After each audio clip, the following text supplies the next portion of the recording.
Good morning, everybody. My name is Alisha, and I'm the Program Director for the Special Education Needs at Drishti. Today, we will be understanding parenting in the digital era.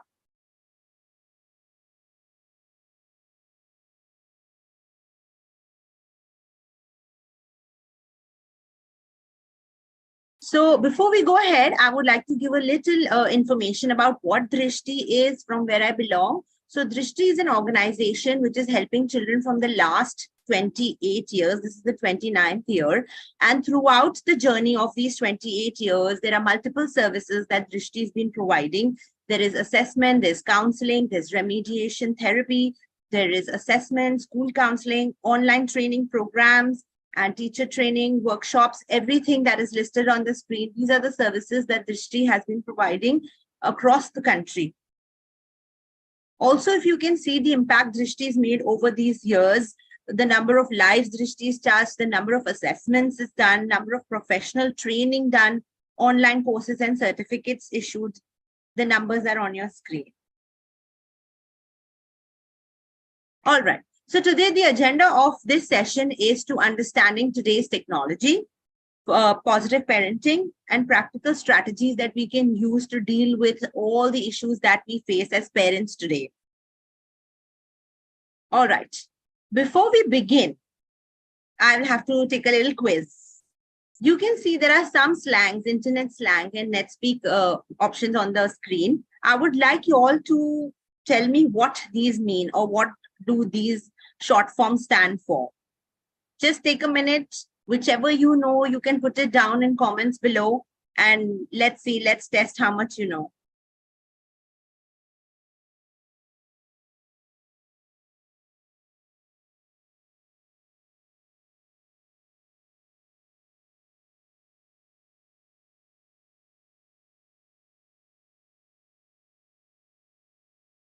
All right. So I'm sure some of you have written your comments on YouTube. So now internet slangs or the NetSpeak, that is IYKYK is if you know, you know. That feeling when. Another word for lying is cap. Sus is suspicious. LMIRL is let's meet in real life. NM not much or never mind. And in my opinion. So you will see that a lot of students or children nowadays using these short forms very often, and it's very difficult for us as parents to understand this. All right, now having a look, throughout the generation, what are the times have passed from bloomers, that is 1946 to right now that the children are Gen Alpha. So if you can look down below, we have moved from print, radio, TV, to now TikTok, Instagram, and Facebook and things like that, which we have, all the children are using that way. And if you can see that how the purpose of life has changed, how the use of social media has changed throughout the years. All right. I'm sure you're aware of the Maslow's hierarchy of needs. We have studied that in psychology or in management. There are multiple stages in this hierarchy. It's a pyramid which talks about the physiological needs, which were food, clothing, shelter, safety needs, which were house, security, family, love and belonging, esteem needs, and self-actualizations. But how the newer generation perceives this pyramid or this hierarchy as the physiolocal needs are your battery. Do you have enough battery, enough network? Do you have a power bank? You have Wi-Fi. These are the basic needs. You must have seen your children getting very, very puzzled when they don't have enough internet or they do not have a Wi-Fi. The first thing children go to holidays and check, oh, is there Wi-Fi over here in the hotel or wherever they are staying?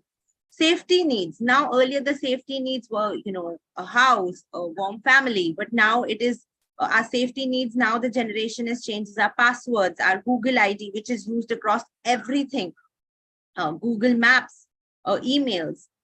Belonging and love needs have changed from family, love, friends to now Facebook, internet, WhatsApp, because everybody is finding, connecting people through internet as well. Self-esteem.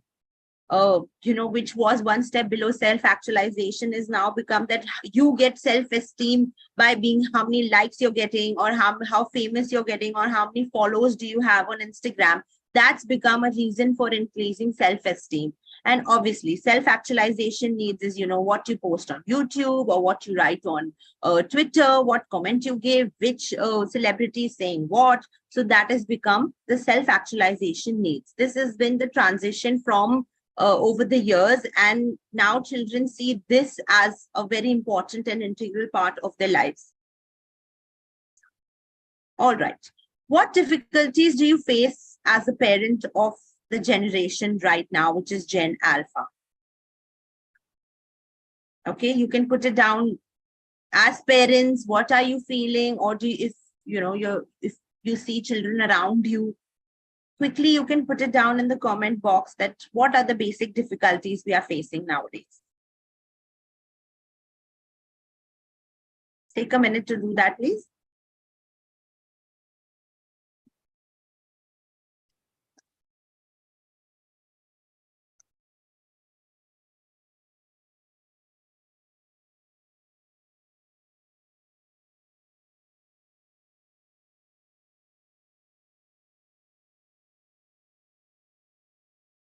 All right.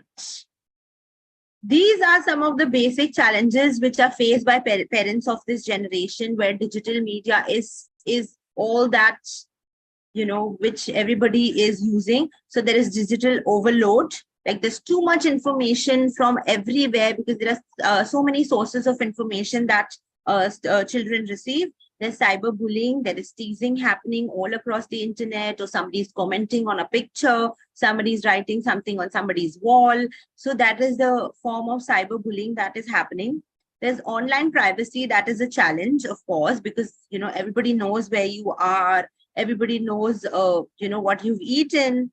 Okay, mental health concerns. Obviously, too much prolonged use of internet can lead to mental health concerns. Digital addiction, which is a very, very important topic that is, all the psychologists and, counselors are discussing all across the world. Educational stress, peer influence. Obviously, when peers say something, let's do that, let's post that. So a lot of influence is also challenging lives of parents and students. Work-life balance. It is very difficult for you as a parent also to have a work-life balance, is because there are multiple responsibilities that we have. Financial literacy and identity issues. So these are the issues that in general we see are the overall we see around the world. Now, what is the impact of screen time? Everybody invests in a lot of screen time nowadays, including parents and children. So what is the impact that screen time gives us? Okay, there is sleep deprivation, because people are scrolling through, their phones throughout the night. There is internet addiction, because people spend so much time on their phones. So, exercise is less, which can lead to obesity. Then access to adult content. The children who are using internet have very, very free access to, find whatever they want on the internet just with the click of a button. Aggression. It is seen in a lot of, psychological studies and theories that children who are exposed to a lot of violent content, or who are exposed to a lot of unhealthy content, do have a lot of aggression. They display that. Not making real friends. Children are very comfortable playing games at home, talking to each other through the gaming sites. So they don't like to go out and socialize with people and adults. And cyberbullying and grooming. Cyberbullying, of course, we have discussed just now. Grooming is, how do you want to dress up? What are the makeup trends? What are the clothing trends? And, what fashion style, all that affects the students and children here. Also, there are psychological risks, psychosocial risks. There are language delays, because children, we have seen children from the age of 2 to 5. There are more language delays right now, because the children have less receptive language, where they are communicating less with people around them. There is physical health issues, life skills issues, advertising concerns, poor sleep quality. So overall, these are the concerns that impact the people with the screen time that we have. All right, some myth busters. Okay, as a parent, it is very important for us to understand first that no parent is perfect. It is all a work in progress. So the first myth we hear is all parenting is instinctive. It is not. Nobody is born a perfect parent, and nobody will become a perfect parent immediately after giving birth to a child. So it is a skill. It is something that we keep learning through and through. A mature adult can be a perfect parent. That is another myth. So we can be a perfect individual doing very well at work, but that doesn't mean that we need to be a perfect parent as well. We are humans. Parenting is a lot of trial and error, because you keep trying, something works, something doesn't work, then you try something new.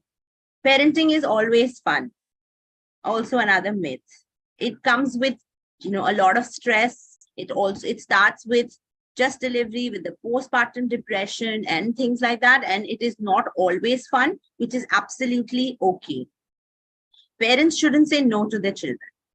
I think that's one struggle we all have as young parents, is that it's very difficult for us to say no to our parents, but saying no is okay. It is not being aggressive, or it is not being a bad parent, but yet you have to say it in a non-aggressive tone, and it doesn't have to be like a punishment or a consequence.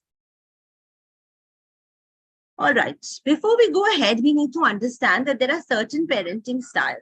Okay, I want you to look at the screen and identify what is your parenting style. Okay, there are supportive parents, unsupportive parents, demanding, authoritative, under-demanding, permissive, and neglectful and authoritarian. So just identify first. For us to make any change, we need to identify what is the parenting style that we have. Are we too, like there is no communication, we are not, spending enough time with our child, or there is too much control, everything has to be decided by the parent itself, or if it's too demanding, are the parents expecting too much of the child, or under demanding? Are we supportive, unsupportive? We need to identify what the parenting style is first.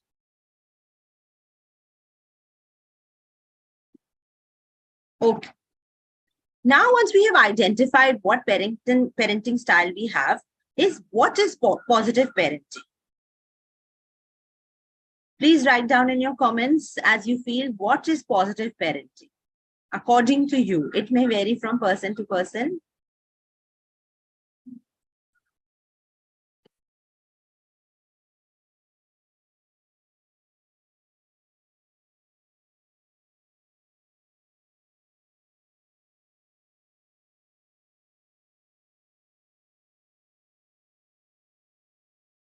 Okay. Positive parenting is equal to mutual respect. We always feel that, we need to treat children like children, and they have to be, how it was that, this is what we have said, and this is what the parents have to do, the children have to do. So positive parenting is equal to mutual respect. You have to treat your child like just another human being, irrespective of their age.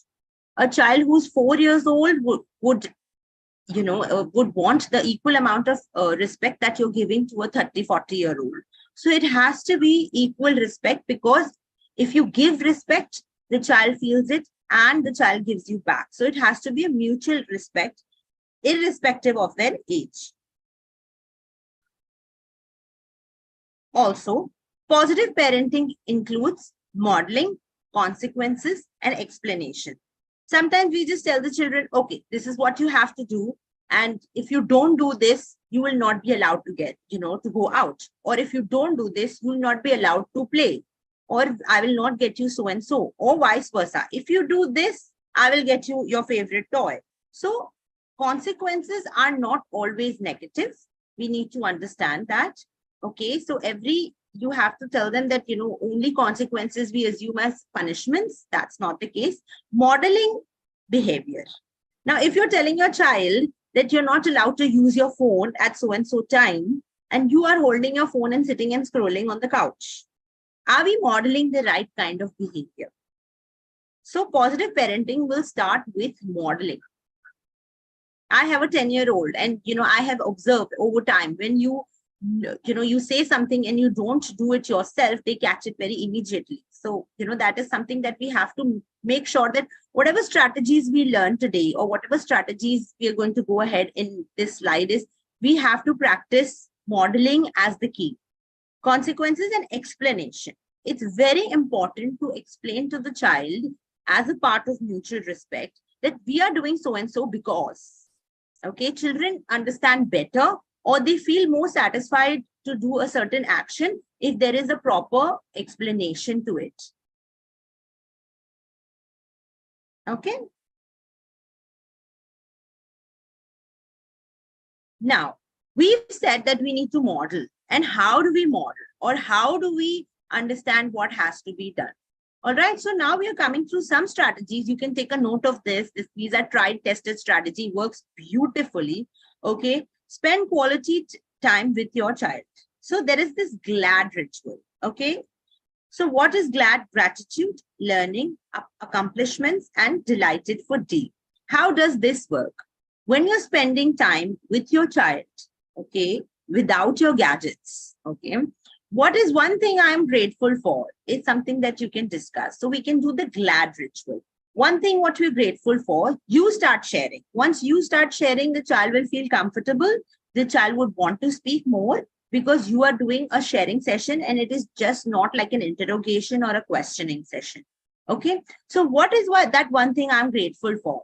Today, I'm grateful for, I did good at work. So my boss is happy. So I'm grateful that I was, able to deliver good work.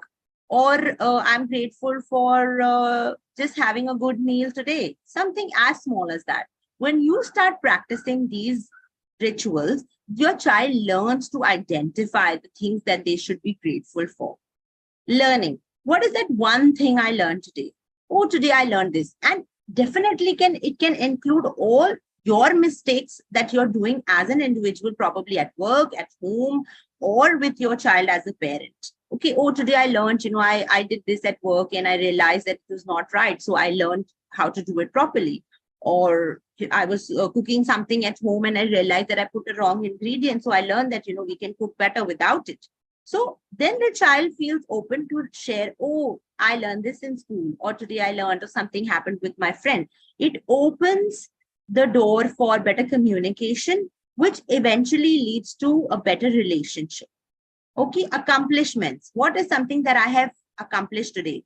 The child can say something as small as that, oh, I made my bed, or I packed my bag, or today I was a good monitor in class.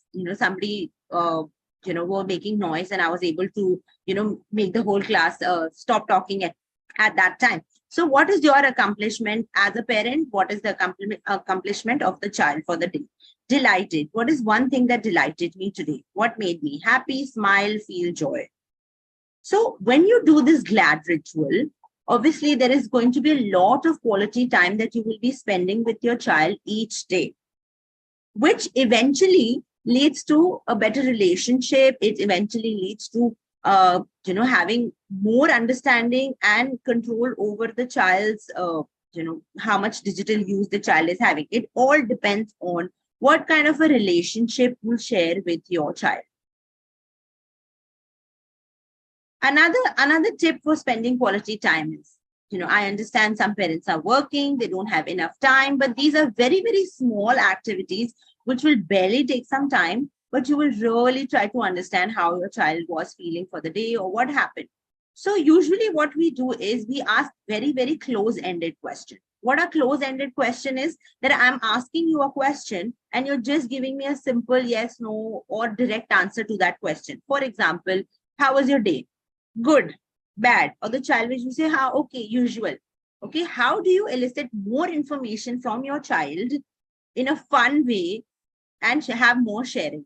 So there is something called 2 truths and 1 lie. So you're going to play a game. You're going to tell your child, tell me 2 truths of the day and 1 lie. And you have to guess what the lie is. So for example, the child says, I was punished today in class, or the teacher scolded me today for so and so reason. uh, I came first in finishing my work, and I finished all my homework, or I was the first one to finish my lunch. So you need to identify what the lie. So it's like a game where the child plays along with you. Of course, you can say that yourself. Some children are not very okay with sharing initially, so it will start with you sharing, and then it will eventually start helping the students to share. High and low buffalo. You're going to say one high of the day, one low of the day. So what was that one good thing that happened in the day, one not so good thing that happened in the day? What was the dash part of your day? Now this dash can change every day. What was the most exciting part of your day? What was most sad part of the day? What was the most shocking part of the day? What was the most unhappiest part of the day? So this dash can change every day depending on what you want to find out about your child, or how is the child feeling. Now there is the rosebud thorn.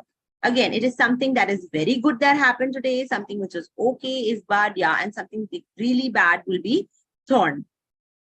Share about your day. This can be used for children who are slightly more communicative, who prefer talking a lot, and they will be very happy to share how their day was.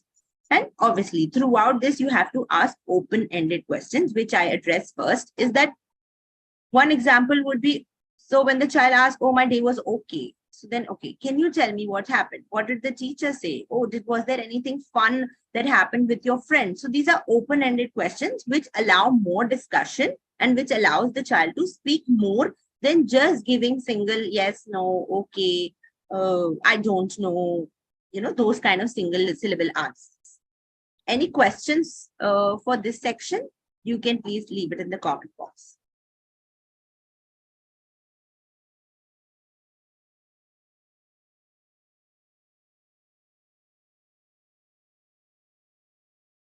All right.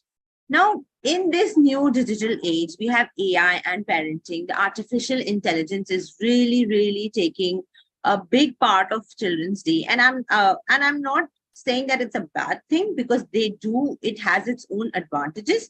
But anything in extreme, as someone has shared in the comment box, that balancing is important. So anything in extreme is obviously not okay. So we have to, as parents, it is our responsibility to teach the students or your child to be a responsible use of artificial intelligence. So keep an open dialogue, get to know what is the child feeling, what is the child saying, ask about, what did you use, why do you need it, what kind of projects are coming up that you need to know. So you are aware of the amount of internet or amount of laptop or phone the child needs to use for work. Putting the security first. You have to tell, of course, because security is the greatest threat. Okay, everybody can see your picture. There is obviously, you have your passwords and you have your thumb impression and all that you use to unlock the phone. So you have to tell them how, what the consequences of having a safety and privacy and security is important. Discovery through games and apps.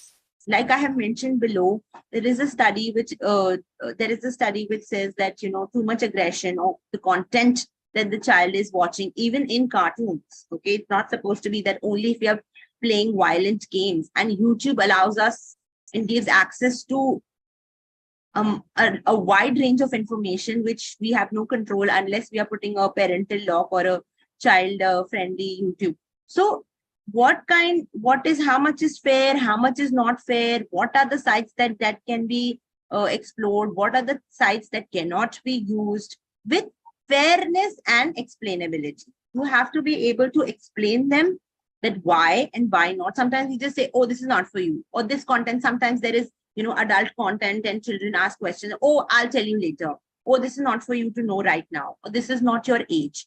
That builds in more curiosity. The child wants to know more. And trust me, you write one single word on Google, it'll give you all the information with images. So it is very easy for children to find out information, as small as grade 1. So explainability and fairness, that this is something that is not okay, and why is it not okay, and you will know more after a certain age, because so explanation has to be given. For games, discovery through games, there is a lot of games that, are there. So you have to check like what are the games they are playing, what kind of content is there on the game, because it is very important to have supervision with smaller kids. And set limits and keep control. So you need to set limits with time, with the type of content, the type of game. There has to be limits, and you have to have control on these sites. Anyone has any questions so far? Please feel free to put it in the chat, in the comments.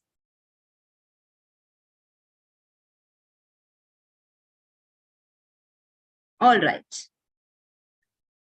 Screen time versus screen use. The word has two different meanings.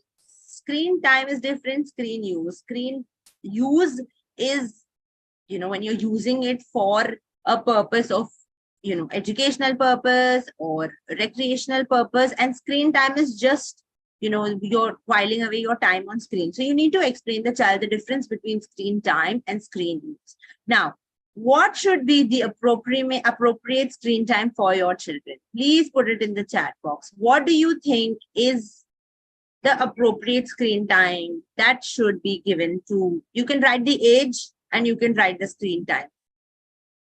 So if, say, for example, a 6-year-old, probably half an hour, 1 hour, whatever, whatever you think is appropriate, please put it down in the comment box.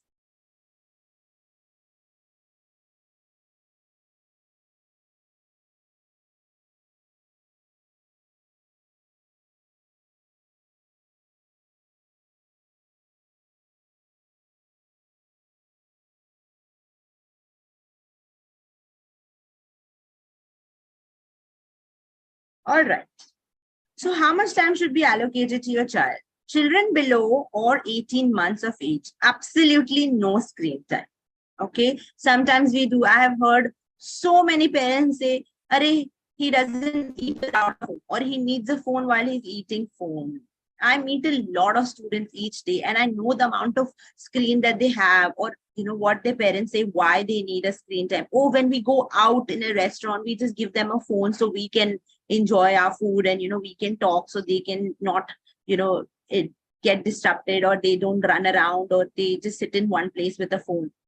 So screen time, absolutely no screen time for 18 and below. For 18 months to 24 months, exposure only on the introductory level to a high quality digital program in a co-viewing setting. What is a co-viewing setting? That you are there while the child is viewing that, and it has to be extremely high quality digital programming. So there was this whole controversy about certain cartoons, and whole controversy about children should not watch this particular cartoon because it is not teaching the right language. So this is the time where all that happens, when the child is between 2 to 3 years and they understand the content of the cartoon and they make sense, and they definitely displace and imitate behavior of the cartoon. From 2 to 5 years, screen time should be limited to 1 hour in a day, ideally alongside a parent. Again, co-viewing setting. Okay. So, and that has to be, we're going to further understand how do we give this time, and what ways can we, do we divide this 1 hour? Do we give 1 hour at a stretch? We will understand that further. And children of 6 years and above, consistent time limit on the type of media consumed by the kids of this age. These are guidelines by the American Academy of Pediatrics. So this is what they say, that this is the amount of screen time. Now, please, parents, reflect, identify the age of your child, and please reflect what is the amount of screen time you all are giving your child or children at this age. Also, if you view the picture on the right side, remember when she went to bed with her teddy bear. So that is something that was happening in the past, doesn't happen anymore. I'm sure you all agree with that. Okay, so we have identified how much screen time should be given, and what are the parenting styles that we should develop. So what should this screen time include? Now,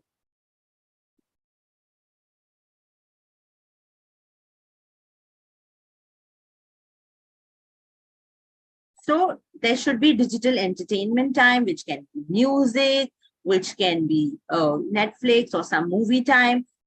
Should be useful digital time where it's going to be something related to studies, some research, some project where they need to find information with the help of the internet, or digital connection time. Obviously, Facebook, Instagram, all that is not your age appropriate for children below 18 years old, but I'm pretty sure children do have Instagram and Facebook accounts and they do use that. But how much time are we giving them? It's absolutely a personal choice if you want to have your child use Instagram and Facebook. All right. And obviously constant monitoring and how much time they are engaging in, that is also very important.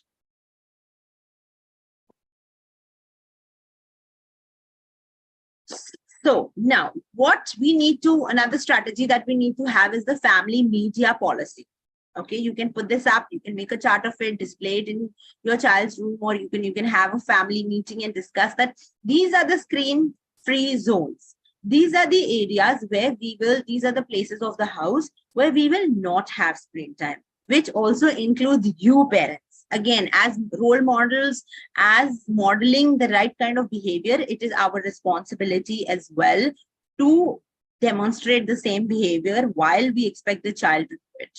So screen-free zones are the bedroom, dining room, table, kitchen, during playtime, okay, or during the time that you're talking to them. So I have this, I put my child to sleep every night. When I do that, that is the time where I tell her that this is a screen-free time, and this is the time where we will talk about the day. We will talk about, what were the highs and the lows, and we will not use any of the devices during this time.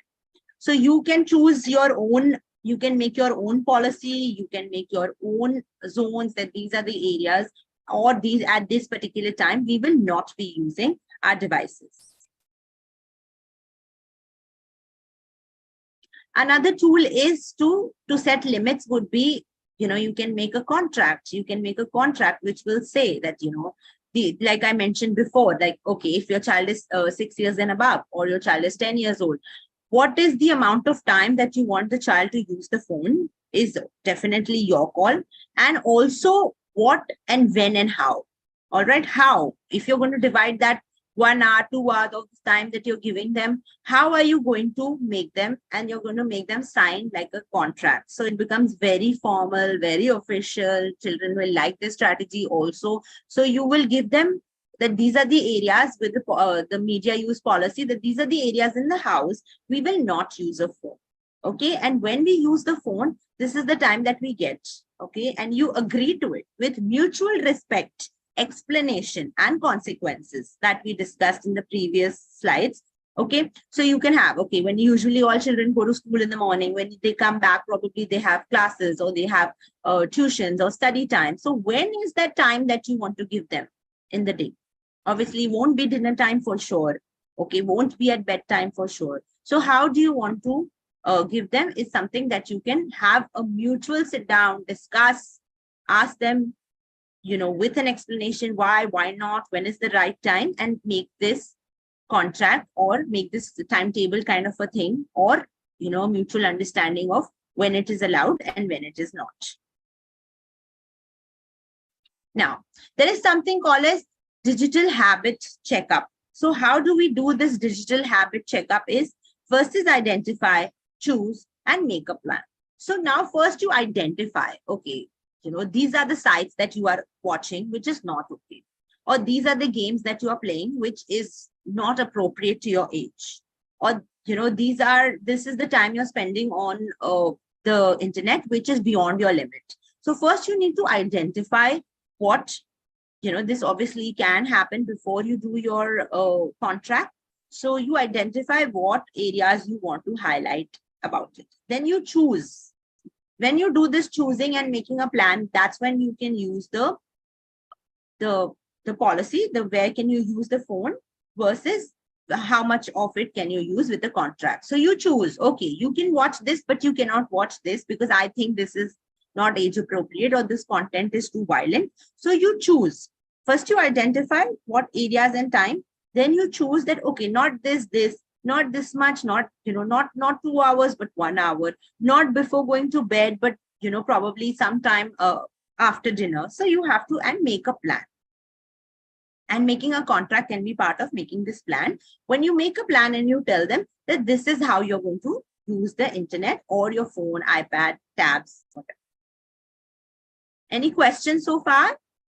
Any questions regarding this section?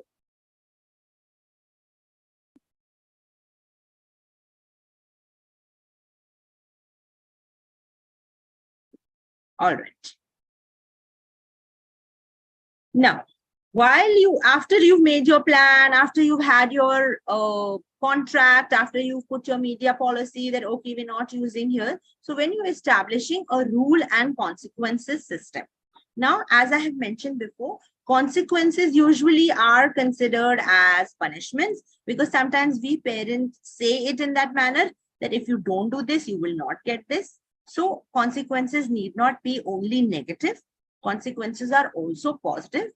Okay, a healthy rules and consequences system is essential in creating culture of respect and academic achievement and overall development. Our children are at a very crucial developing stage of their lives, and the right kind of setting the right kind of rules, setting the right kind of parenting style at this stage would be very, very helpful to you, dear parents, for a very, very long time. Okay, so it is very important to choose your parenting style. It is very important to choose, these rules and consequences follow. So when you set up, when you're making this plan, okay, the previous slide, I'll just go back. When you're making a plan, the plan also comes with, if we fail to fill this contract, because if we have, obviously, when we go to offices or when we sign contracts, there are consequences of that as well, even in the professional world.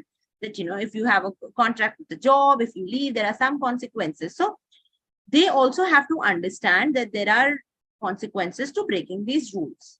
Obviously, that also can be mutually decided with utmost respect and understanding between the parent and the child.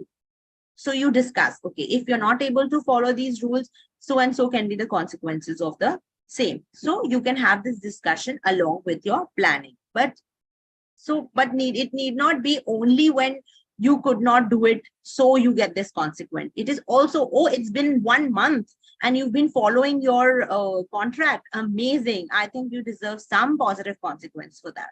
So for following and for not following as well, both should be given the right kind of consequence. So even in how will the child continue to follow that, or how will the child continue to follow his contract when there is some kind of motivation or some kind of consequence that the child is getting.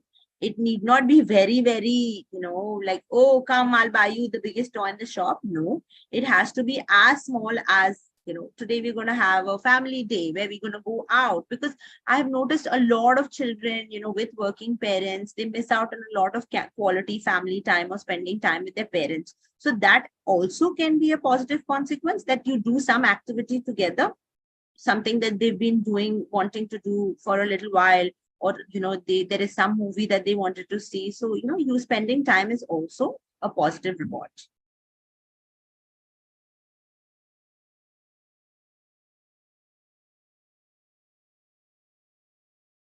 Sorry. All right. They asked her, how did you persuade your child to read instead of playing with smart devices? She said, children don't hear us, they imitate us.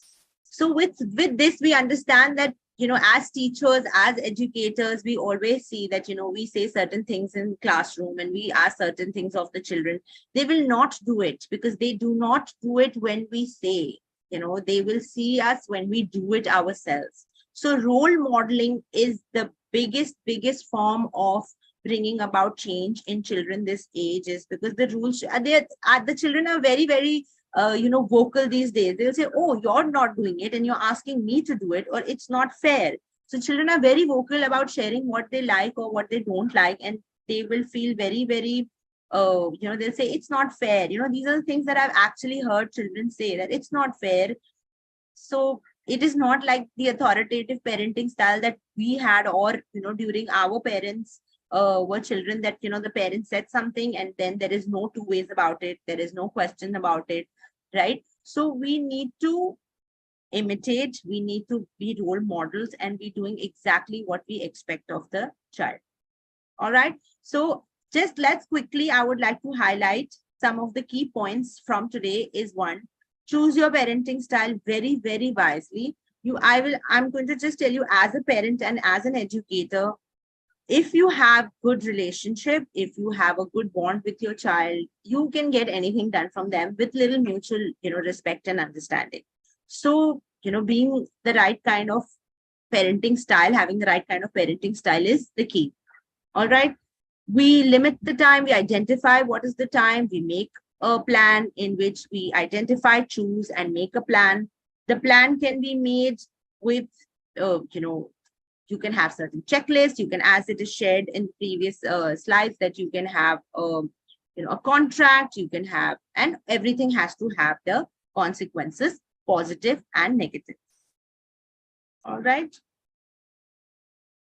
I would like all of you to read this. If you can't find your child at home, turn off the Wi-Fi. It won't take long for them to find you. So that is, a joke that we have. And then, absolutely, I think all of you will agree to that. So, I would like to thank you for, listening to this. Now it is the open for any kind of questions, any kind of discussion. I want you to share if something you have already tried, which has worked or not worked. Please feel free to share in the comment box below.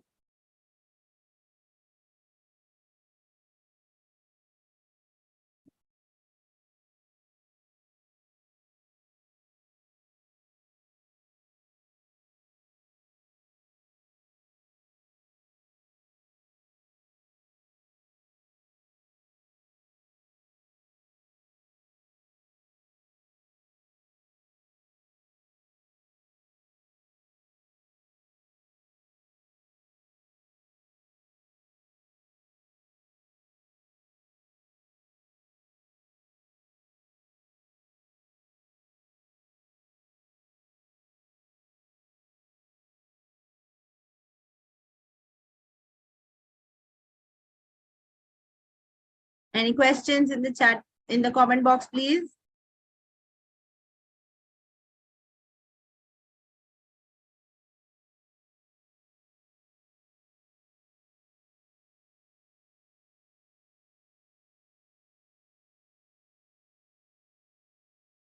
And I would request all of you, even later, try these strategies. You can always write back to us that whether it worked, didn't work, in case there are some other strategies, we'll be very happy to share.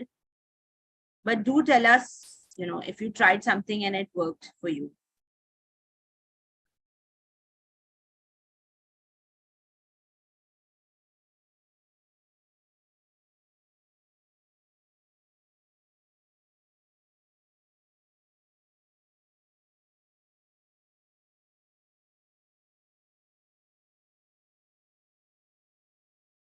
We will be sharing a feedback form in the comment box. Please kindly fill it for us.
Hello, Miss Alicia. Can you hear me?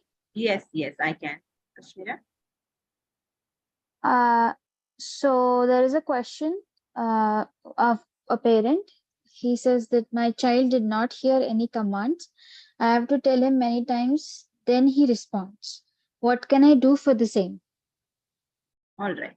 So I would like to know what grade the child is in, or how old the child is.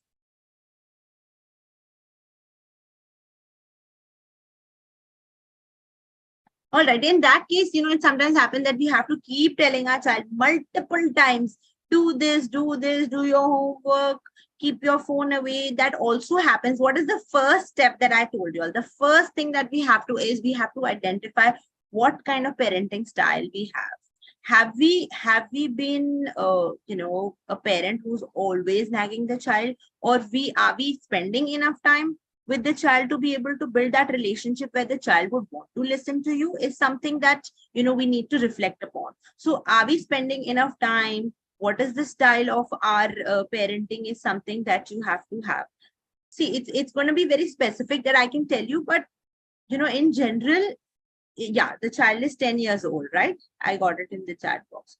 All right. So 10 years old have already developed the mind of their own. They need to really, they will do what they have to. Even I have a 10-year-old, so I can understand. But the thing is that what kind of a relationship do you have? Again, are you setting, is there a timetable? Okay, does your day have structure? Okay, when you're setting a structure is very important.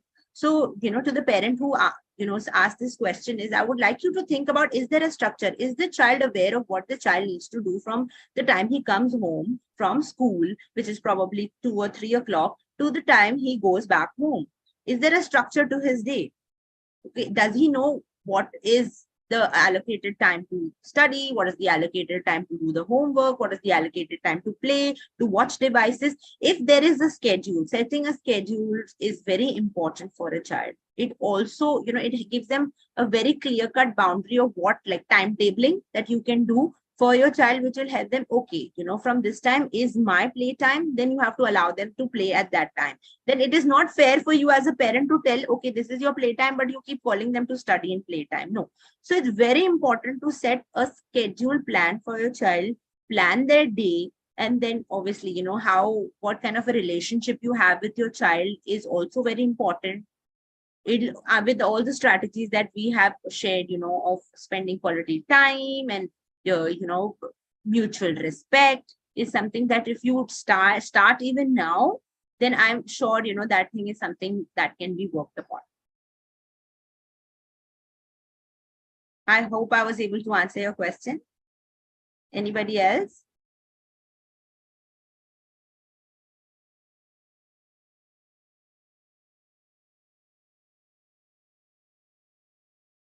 Please feel free to ask questions. Parents, do not hesitate, because this is the time. Sometimes we don't realize as a parent that, what are we doing, and we feel hesitated to ask, but, you are asking questions on behalf of the whole collective. So, feel free. You may be asking a question that somebody else is hesitating to ask. So please feel free.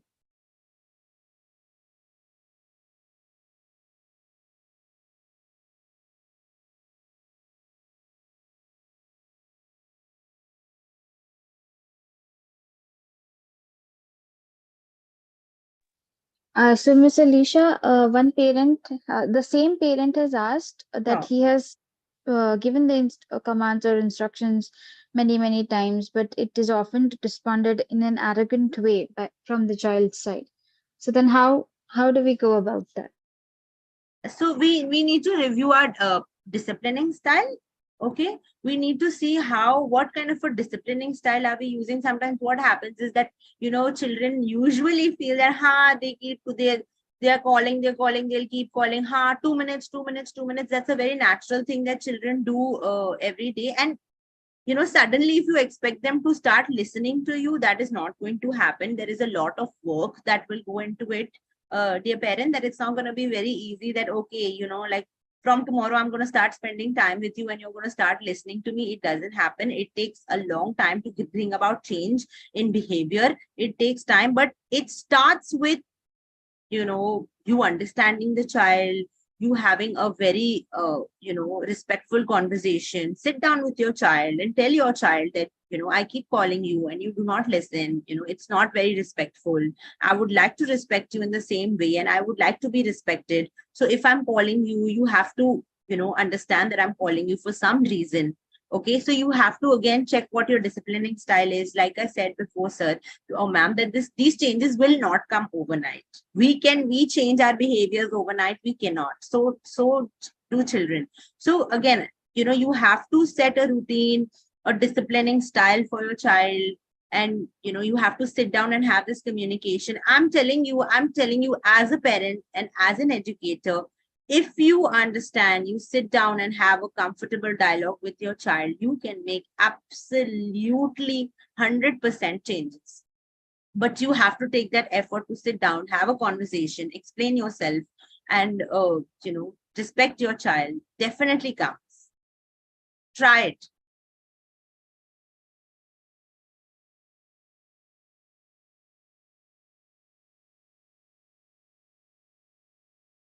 Any more questions?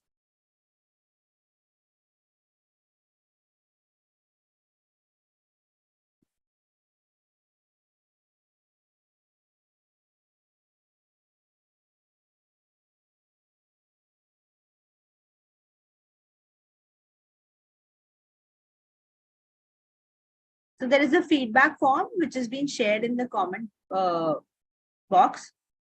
Please open that. Just take a minute. Please give us a feedback. It helps us serve you better in future.